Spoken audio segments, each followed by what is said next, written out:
എല്ലാവർക്കും ഇൻസ്പയർഡ് സോൾസിൻ്റെ മറ്റൊരു വീഡിയോയിലേക്ക് സ്വാഗതം.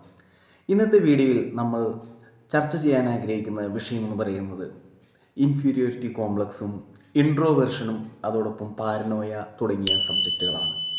നമ്മൾ പലപ്പോഴും കേട്ടിട്ടുള്ള ഒരു കാര്യമാണ് ഇൻഫീരിയോറിറ്റി കോംപ്ലക്സ് അല്ലെങ്കിൽ ഇൻഫീരിയോറിറ്റി കോംപ്ലക്സിനെ കുറിച്ച്. പലരും പലപ്പോഴും ഫേസ് ചെയ്യുന്ന കാര്യങ്ങളാണ് ഇൻഫീരിയോറിറ്റി കോംപ്ലക്സ് എന്ന് പറയുന്നത്. അത്ര വലിയ പ്രശ്നമായിട്ടുള്ള കാര്യമൊന്നുമല്ല. അതിപ്പോൾ ഒരു പാരനോയിലേക്കോ അല്ലെങ്കിൽ ഒരു പാരനോയിഡ് ഡിസോർഡറിലേക്കോ പോകുന്നില്ലെങ്കിൽ അത് വലിയ പ്രശ്നമായിട്ടുള്ള ഒരു കാര്യമൊന്നുമല്ല. പലപ്പോഴും ആളുകൾക്ക് തോന്നാവുന്ന ഒരു കാര്യമാണ് ഇൻഫീരിയോറിറ്റി കോംപ്ലക്സ്. ഇത് സമൂഹത്തിലുണ്ടാകുന്ന ഒരു കോമ്പറ്റീഷനിൽ മനോഭാവത്തിൽ നിന്നുണ്ടാകുന്ന ഒരു കാര്യം തന്നെയാണ് ഇൻഫീരിയോറിറ്റി കോംപ്ലക്സ് എന്ന് പറയുന്നത്. പലപ്പോഴും പല രീതിയിലാണ് കോമ്പറ്റീഷൻസ് സമൂഹത്തിൽ നടക്കുന്നത്. ഇപ്പോൾ നമ്മൾ മുന്നിലുള്ള മലയാള സിനിമകളൊക്കെ എടുക്കുകയാണെങ്കിൽ നടന്മാരും നടികളും എല്ലാം വെളുത്ത ആളുകളായിരിക്കണം, അവരെ കാണാൻ നല്ല ഭംഗി ഉണ്ടായിരിക്കണം, ആ രീതിയിലായിരുന്നു. പിന്നീട് സിനിമയെക്കുറിച്ചുള്ള അണ്ടർസ്റ്റാൻഡിങ് അല്ലെങ്കിൽ സമൂഹത്തിൻ്റെ മാനസിക സ്ഥിതികൾ മാറുന്നതനുസരിച്ച് മനുഷ്യരും മാറി ചിന്തിക്കാനായിട്ട് തുടങ്ങുകയും അവരുടെ ഹീറോ കൺസെപ്റ്റുകൾ മാറാനൊക്കെ ആയിട്ട് തുടങ്ങുകയും ഒക്കെ ചെയ്യുന്നുണ്ട്. അപ്പോൾ പലർക്കും സിനിമയിൽ അഭിനയിക്കുന്ന പലരും അങ്ങനെ ആയിക്കൊള്ളണമെന്നില്ല, ഭംഗി വേണമെന്നില്ല, കഴിവാണ് പ്രധാനം എന്നുള്ളതൊക്കെ പിന്നീട് ആളുകൾ കാണാനായിട്ടൊക്കെ തുടങ്ങി. അത് പല രീതിയിൽ നമുക്ക് കാണാനായിട്ട് സാധിക്കും. ഇപ്പോൾ നമ്മൾ ഏൻഷ്യൻ്റ് ട്രഡീഷൻസ് ഒക്കെ എടുക്കുകയാണെങ്കിൽ കാസ്റ്റ് സിസ്റ്റം വളരെ നമ്മുടെ കേരളത്തിലും അല്ലെങ്കിൽ ഓൾ ഓവർ ഇന്ത്യയിലും വളരെ സ്ട്രോങ് ആയിട്ട് നിൽക്കുന്ന ഒരു കാലഘട്ടം ഉണ്ടായിരുന്നു. അപ്പോൾ ചെറിയ കാസ്റ്റുകാർക്ക് വലിയ കാസ്റ്റുകാരോട് ഇപ്പോൾ ഒരു ഇൻഫീരിയോറിറ്റി കോംപ്ലക്സ് വരണമെന്ന് അതൊരു സമൂഹം ഉണ്ടാക്കുന്ന ഒരു ഇൻഫീരിയോറിറ്റി കോംപ്ലക്സ് ആണ്. അത് കാസ്റ്റ് സിസ്റ്റം വഴിയായിട്ട് ക്രിയേറ്റ് ചെയ്യപ്പെടുന്ന സമൂഹത്തിൽ നിന്നുണ്ടാകുന്ന അല്ലെങ്കിൽ നമുക്ക് അതിനെ സൊസൈറ്റി ഇൻഡ്യൂസ്ഡ് ഇൻഫീരിയോറിറ്റി കോംപ്ലക്സ് എന്ന് നമുക്ക് വേണമെങ്കിൽ പറയാനായിട്ട് സാധിക്കും.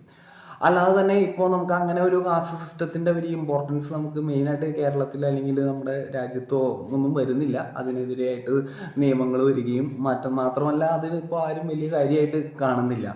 പക്ഷേ എന്നിരുന്നാലും സമൂഹത്തിലെ ആളുകൾ പൈസ ഇല്ലാത്തവനും മിഡിൽ ക്ലാസ് എന്നൊക്കെ പറഞ്ഞുകൊണ്ട് അല്ലാതെ ഉണ്ടായിട്ടുണ്ടായിരിക്കുന്ന കുറേ ഇൻഫീരിയോറിറ്റി കോംപ്ലക്സ് നമുക്ക് കാണാനായിട്ട് സാധിക്കും.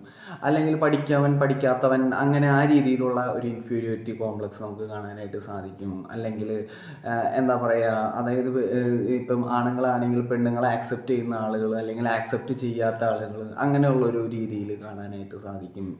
ഈവൻ പെണ്ണുങ്ങളുടെ ഇടയിലൊക്കെ കാണുമെന്ന് തോന്നുന്നു, അറിഞ്ഞൂടാ. അപ്പോൾ ഈ ഇൻഫീരിയോറിറ്റി കോംപ്ലക്സ് നമ്മുടെ സമൂഹത്തിൽ ഉള്ളതായിട്ട് നമുക്ക് കാണാനായിട്ട് സാധിക്കും. പഠിക്കുന്നവനും പഠിക്കാത്തവനും പണമുള്ളവനും പണമില്ലാത്തവൻ അങ്ങനെ പല രീതിയിൽ ആളുകളുടെ ഇടയിൽ നമുക്കിത് കാണാനായിട്ട് സാധിക്കും ഈ ഒരു ഇൻഫീരിയോറിറ്റി കോംപ്ലക്സ്. അപ്പോൾ ഇൻഫീരിയോറിറ്റി കോംപ്ലക്സ് ഉള്ള ഒരു വ്യക്തി ചിലപ്പോൾ അദ്ദേഹത്തിൻ്റെ ചില സമയം മാനസികമായിട്ടുള്ള പ്രശ്നങ്ങൾ കൊണ്ടുണ്ടാകാം. ചിലപ്പോൾ അദ്ദേഹത്തിന് എന്താ പറയുക, അദ്ദേഹത്തിൻ്റെ തന്നെ ആക്സെപ്റ്റ് ചെയ്യാൻ പറ്റാത്തൊരവസ്ഥ കൊണ്ടൊക്കെ ഇൻഫീരിയോറിറ്റി കോംപ്ലക്സ് ഉണ്ടാകാനായിട്ടുള്ള സാധ്യതയുണ്ട്. ഇപ്പോൾ ഒരു കുറച്ച് എന്താ പറയുക, ഒരു വലിയ കാണാൻ ഭംഗിയില്ലാത്തൊരു വ്യക്തിയാണെങ്കിൽ അല്ലെങ്കിൽ അയാൾക്ക് കുറച്ച് പൊക്കം കുറഞ്ഞോ അല്ലെങ്കിൽ എന്തെങ്കിലും അതൊരു എക്സാമ്പിൾ മാത്രം, എന്തെങ്കിലും രീതിയിലുള്ള ഒരു ഫിസിക്കൽ അപ്പിയറൻസിനെ പുള്ളിക്ക് ബഹുമാനിക്കാനായിട്ട് പറ്റാതെ വരുമ്പോൾ നമുക്കത് അയാളുടെ ഇൻഫീരിയോറിറ്റി കോംപ്ലക്സ് കാണാനായിട്ട് സാധിക്കും. ശ്രീനിവാസൻ്റെ വടക്ക് നോക്കി യന്ത്രം എന്ന് പറയുന്ന സിനിമ അതിൻ്റെ ഒരു വളരെ എക്സാമ്പിളാണ്. നമുക്ക് മലയാളികൾക്കെല്ലാം അറിയാം. അതിൻ്റെ ഒരു എക്സാമ്പിളാണ് പുള്ളി അതിൽ കാണിച്ചു തരുന്ന, സിനിമയിലൂടെ നമുക്ക് കാണിച്ചു തരുന്ന ഒരു ഇൻഫീരിയോറിറ്റി കോംപ്ലക്സ് വരുന്ന ആൾ വേറെ ആളുകളായിട്ട് കമ്പാരിസൺ നടത്തുന്നു. ശ്രീനിവാസൻ ഈവൻ അയാളുടെ വൈഫായിട്ട് പോലും കമ്പാരിസൺ നടത്താണ്. അദ്ദേഹത്തിന് ഭംഗിയില്ല എന്നൊക്കെ ഉള്ള ഒരു ചിന്തകൾ വരികയും ആ ഒരു ചിന്തകൾ അയാളിലേക്ക് വരികയും അതൊരു കോമ്പറ്റീഷനായിട്ട് മാറുകയും അതിൽ നിന്ന് അയാൾക്ക് ഇല്യൂഷൻ ഉണ്ടാവുകയും പിന്നെ അത് മാത്രമല്ല ഡെലൂഷൻസിലേക്ക് നയിക്കുകയും അത് വൈഫിൻ്റെ അടുത്തേക്ക് വേറെ ആളുകൾ വരുന്നു, അങ്ങനെയൊക്കെയുള്ള ചിന്തകൾ ഡെലൂഷൻസ് വഴി അദ്ദേഹം അതൊരു ആക്ഷനിലേക്ക് പോവുകയും ഒരു കമ്പൽസീവ് ആക്ഷനിലേക്ക് പോവുകയൊക്കെ ചെയ്യുന്നു. അപ്പം എത്രത്തോളം അതിൻ്റെ ഒരു കാഠിന്യം വരുന്നതെന്ന് അദ്ദേഹം അത് വരച്ച് കാട്ടുന്നുണ്ട്.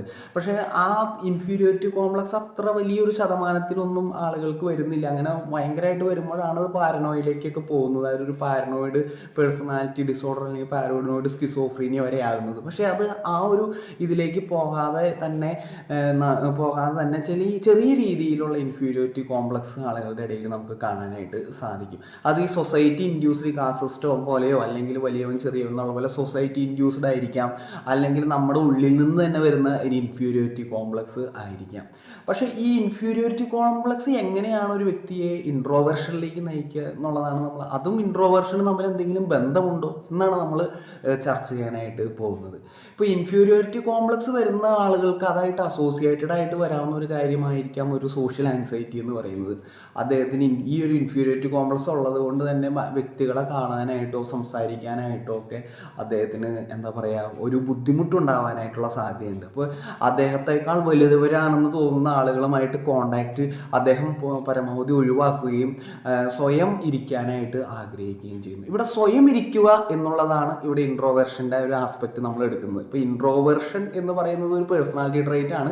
ഇൻട്രോവേർഷൻ ഉള്ള ഒരാൾക്ക് ഉണ്ടായിരിക്കുന്ന പ്രത്യേകത എന്ന് പറയുന്നത് അദ്ദേഹം ലോൺലി ആക്ടിവിറ്റീസ് ചെയ്യാനായിട്ട് ആഗ്രഹിക്കുന്ന ഒരു വ്യക്തിയായിരിക്കും. അപ്പോൾ ഇൻട്രോവേർഷൻ എന്ന് പറയുന്ന ഒരു കാര്യം ഇപ്പോൾ ഇൻഫീരിയോറിറ്റി കോംപ്ലക്സ് ഉള്ള ഒരാൾ ഈ ചിലപ്പോൾ ഒരു സോഷ്യൽ ആൻസൈറ്റി മുഖേനയോ അങ്ങനെയുള്ള മറ്റുള്ളവരെ അഭിമുഖീകരിക്കാനുള്ള പ്രശ്നം കാരണം കൊണ്ട് ഉൾവലിഞ്ഞ് വരുമ്പോൾ അദ്ദേഹത്തിൽ ഉണ്ടാകുന്ന ഒരു സംഭവമായിരിക്കാം ഒരു ഇൻട്രോവേർഷൻ എന്ന് ഞാൻ പറയാൻ ശ്രമിക്കുന്നു. അപ്പോൾ ഈ ഇൻട്രോവേർഷൻ അദ്ദേഹത്തെ കൂടുതൽ സെൽഫ് റിഫ്ലക്റ്റീവ് ആക്കുവാനായിട്ടുള്ള ഒരു സാധ്യത അതാണ് നമ്മളിവിടെ മെയിനായിട്ട് ഡിസ്കസ് ചെയ്യാനായിട്ട് ആഗ്രഹിക്കുന്നത്. അപ്പോൾ ഇൻട്രോവേർട്ടഡ് ആവുന്ന ഒരാൾ കൂടുതൽ സെൽഫ് റിഫ്ലക്റ്റീവ് ആവുകയും അദ്ദേഹത്തിന് സെൽഫ് അവയർനെസ് അല്ലെങ്കിൽ ഇൻട്രാ പേഴ്സണൽ കണക്ഷൻസ് കൂടുതലായിട്ട് വളർത്തിക്കൊണ്ടുവരാനായിട്ട് സാധിക്കും. അപ്പോൾ എന്താണ് ഈ ഇൻട്രാ പേഴ്സണൽ കണക്ഷൻ?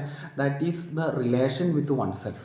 ഒരാളോട് തന്നെയുള്ള ഒരു റിലേഷൻ എന്ന് പറയുന്നത്. ഇപ്പോൾ മൾട്ടിപ്പിൾ ഇൻ്റലിജൻസ് തിയറി അനുസരിച്ച് പല ടൈപ്പ് ഓഫ് ഇൻ്റലിജൻസിനെ കുറിച്ച് അവർ പറയുന്നത് technological intelligence, mathematical intelligence, linguistic intelligence, അതിൽ ഇൻട്രാപേഴ്സണലും ഇൻ്റർപേഴ്സണൽ ഇൻ്റലിജൻസും പറയുന്നുണ്ട്. ഇൻട്രാപേഴ്സണൽ ഇൻ്റലിജൻസ് എന്ന് പറയുന്നത് നമുക്ക് നമ്മോട് ഒരു വ്യക്തിക്ക് സെൽഫ് റിഫ്ലക്റ്റീവ് ആവാനുള്ള അയാളുടെ കഴിവ്, ഫിലോസഫേഴ്സ് അങ്ങനെയുള്ള ആളുകൾക്ക് ഉണ്ടായിരിക്കുന്ന ഒരു ടൈപ്പ് ഓഫ് ഇൻ്റലിജൻസിനെയാണ് ഇൻട്രാപേഴ്സണൽ ഇൻ്റലിജൻസ് എന്ന് പറയുന്നത്. അപ്പോൾ ഈ വ്യക്തികൾക്ക് ചിലപ്പോൾ ഇൻട്രാപേഴ്സണൽ ഇൻ്റലിജൻസ് കൂട്ടിക്കൊണ്ടുവരാനായിട്ടുള്ളൊരു സാധ്യത ഉണ്ടാകും എന്നാണ് നമുക്ക് ഇതിൽ നിന്ന് കാണാനായിട്ട് സാധിക്കുന്നത്. ഇപ്പോൾ ഇൻഫീരിയോറിറ്റി കോംപ്ലക്സിൽ നിന്ന് അദ്ദേഹത്തിലേക്ക് തന്നെ ഉൾവലിയുമ്പോൾ അവിടെ ഒരു സെൽഫ് റിഫ്ലക്ഷനുള്ള ഒരു സാധ്യത കൂടി നമുക്കുണ്ട്. അവിടെയാണ് അദ്ദേഹം ഇൻട്രോവേർട്ടഡ് ആയിട്ട് മാറുകയും അതിൽ നിന്ന് അദ്ദേഹത്തിന് കൂടുതൽ സെൽഫ് റിഫ്ലക്ഷനിലുള്ള പോയിന്റുകൾ കണ്ടെത്താനായിട്ട് സാധിക്കും. അദ്ദേഹത്തിൻ്റെ ഉള്ളിലേക്ക് തന്നെ ചെന്നെത്തുവാനും അദ്ദേഹം അഭിമുഖീകരിക്കുന്ന പ്രശ്നത്തെ ഒരു സെൽഫ് അനാലിസിസിലൂടെ കണ്ടെത്താനും കൂടുതൽ സെൽഫ് റിഫ്ലക്ഷൻ അതിലേക്ക് കൊണ്ടുവരാനായിട്ട് ഒക്കെ സാധിക്കും. ചിലപ്പോൾ അദ്ദേഹം റിലീജിയസ് ആയിട്ട് മാറാം, കൂടുതൽ സ്പിരിച്വൽ ആയിട്ടുള്ള ബുക്സ് വായിക്കുന്ന രീതികളായി അദ്ദേഹം കണ്ടെത്താം. ചിലപ്പോൾ അദ്ദേഹം മെഡിറ്റേഷനിലേക്ക് പോകാനായിട്ടുള്ള സാധ്യതയുണ്ട്, അല്ലെങ്കിൽ സെൽഫായിട്ട് ചിന്തിക്കാനുള്ള സാധ്യതയുണ്ട്. അങ്ങനെ സ്വയം കണ്ടെത്തുന്ന ആ ഒരു നോളജ്, അതിനുള്ള പോസിബിലിറ്റി അദ്ദേഹത്തിൽ ഉറങ്ങിക്കിടക്കുന്നുണ്ടെന്ന് എന്നുള്ളത് കൂടെ അതിൻ്റെ ഒരു പോസിറ്റീവായിട്ടുള്ള ഒരു കാര്യമുണ്ട്. അപ്പോൾ നമുക്ക് ഇൻഫീരിയോറിറ്റി കോംപ്ലക്സ് വരുമ്പോൾ ഒരിക്കലും നമ്മൾ പതറേണ്ടതായിട്ടോ അല്ലെങ്കിൽ പ്രശ്നമുള്ളതായിട്ടോ ഒന്നും ചിന്തിക്കേണ്ടതായിട്ടുള്ള ആവശ്യമില്ല. അത് നമ്മളിലേക്കുള്ള സെൽഫ് റിഫ്ലക്ഷനിലുള്ള ആ ഇൻട്രോവേർഷൻ വഴി സെൽഫ് റിഫ്ലക്ഷനിലേക്ക് പോകാനുള്ള ഒരു പോസിബിലിറ്റി പലപ്പോഴും നമുക്കുള്ളിലേക്ക് തുറന്ന് ഇടുന്നുണ്ട്. അപ്പോൾ നമുക്ക് ആ ഒരു പോസിബിലിറ്റിയെ കണ്ടെത്തി കൂടുതൽ സെൽഫ് റിഫ്ലക്റ്റീവ് ആവാനായിട്ട് ശ്രമിക്കാം. Thank you dear friends.